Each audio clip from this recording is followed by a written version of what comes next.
Hello friend, welcome back to my channel Sudipta লাইফস্টাইলে সবাইকে স্বাগত। তো বন্ধুরা, কেমন আছো তোমরা সবাই? আশা করি সবাই ভালো আছো। তো আমিও ভালো আছি। আমি চলে এলাম আবার তোমাদের সামনে আমার পরবর্তী ভিডিও নিয়ে। তো বললাম না, কন্টিনিউ আমার ভিডিও দেওয়াটা সম্ভব হয়ে উঠছে না। এখন আমি আছি একটা আশ্রমে, ভাইকে হলো সাইডটা দেখাতে। এটা একটা নিরিবিলি জায়গা। এখানে বসলে গরমকালে গ্রীষ্মকালে বসলে অনেক মানে কি বলবো, শান্তি লাগে, অনেক ভালো লাগে এখানে এসে। গ্রামের শুরুতেই পড়বে এটা। তো আজ আমাদের গ্রামে মনসা পূজা আছে। তো মনসা পূজা আছে আজ, তোমাদেরকে সেই ভিডিওই দেখাবো। পুরো আমাদের গ্রামটা ঘুরিয়ে দেখাবো, মানে কীভাবে কী পুজো সরঞ্জাম হয়, কীভাবে সব কিছু হয়।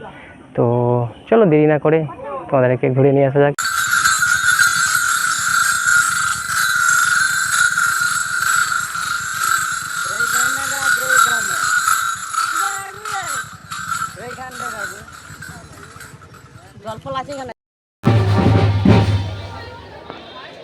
এটি আমাদের গ্রামের মা মনসা।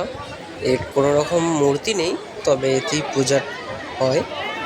দেখেছো কত ভক্তের সমাগম হয়েছে। এই পূজা অনেক দূর দূর থেকে ভক্তরা আসে।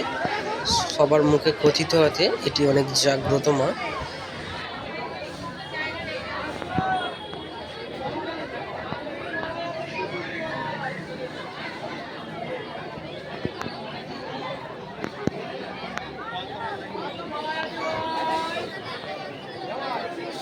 देखो भारी पूछते चले दिया ना।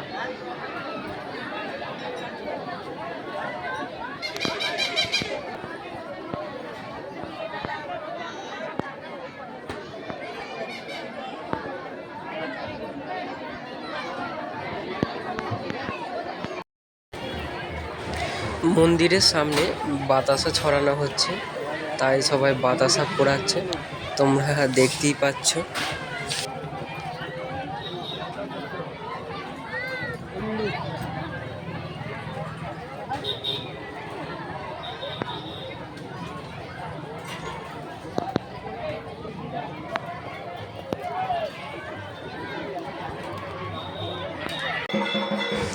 মা মনসা পুজো, অথচ সাপ খেলা হবে না তা কখনো হয়? এখনও গ্রাম বাংলায় চলিত আছে মনসা পুজো মানে সাপ খেলা দেখানো হয়। তো দেখতে পাচ্ছ একটা লোক ওপরে উঠে সাপ নিয়ে খেলা দেখাচ্ছে। গ্রাম বাংলায় এখনও এসবের চল আছে। তো কত ভক্তরা দেখছে তাদের দিকে, দেখো।